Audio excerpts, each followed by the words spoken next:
I want to tell you, huh? We're talking about Avodat Hashem. We're talking about Avodat Hashem. How sometimes, right, in life, he's bringing out, Pedro Yates is bringing out a subject over here. It's such an amazing topic where a person, where you have to do Mesirut Nefesh. What's Mesirut Nefesh? You got to go beyond your limits. Meaning to say, yeah, it's hard, yeah, it's this, yeah, it's that, but you go beyond the limits. Go look at all successful people.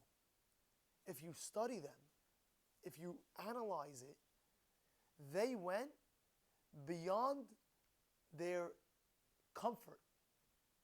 It's comfortable to chill, it's comfortable to relax, it's comfortable this, it's comfortable that. There was two rabbis. I love this story. I love this story so much. I love it with a passion. You know, I'll tell you why I'm telling you this, because Friday, I went to my Rebbe, and I was speaking to him. I was like, Rebbe, you know, I want to do that, but it's so hard. I have to do so many things I have to do. It's you know, I'm not in the mood to take another undertaking. There's another whole 4 guys that wanted a class, but the class, Rebbe, to go there to make another class, very hard for me, very hard. He tells me, I don't have pity on you. Tells me, I don't have pity on you. You know, pity. I'm doing this and I'm doing that. I'm doing this. I'm doing that. It's getting a lot crazy. It's like hard.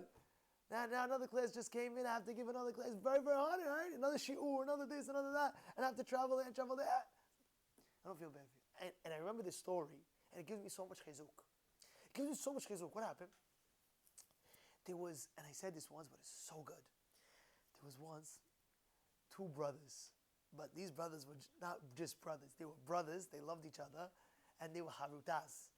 They learned together. They were big tzaddikim. They were learning together, you know. They learned.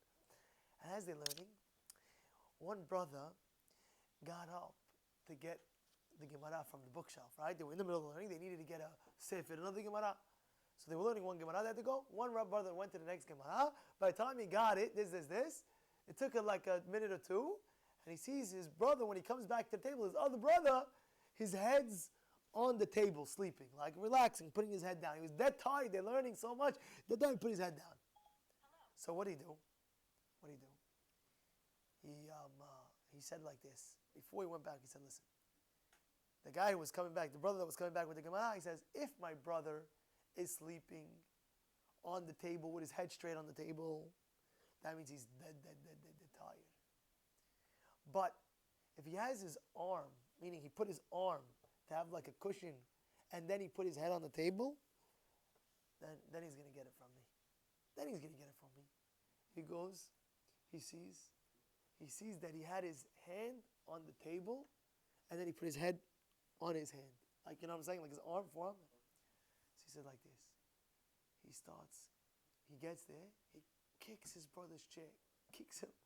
Kicks his brother's chair. He says, my dear brother, you had enough energy to put your arm on the table, to put your head. I understand if you just put your head, you were dead tired. I understand that. But you put your arm on the this and that. He says, my dear brother, you could sleep in the grave forever. And sleep in the grave after 120. Go take a long sleep. Until Tchiyat HaMetim you could sleep. But now you gotta do as much as you can. Of course, don't get me wrong. Sleep is very, very important.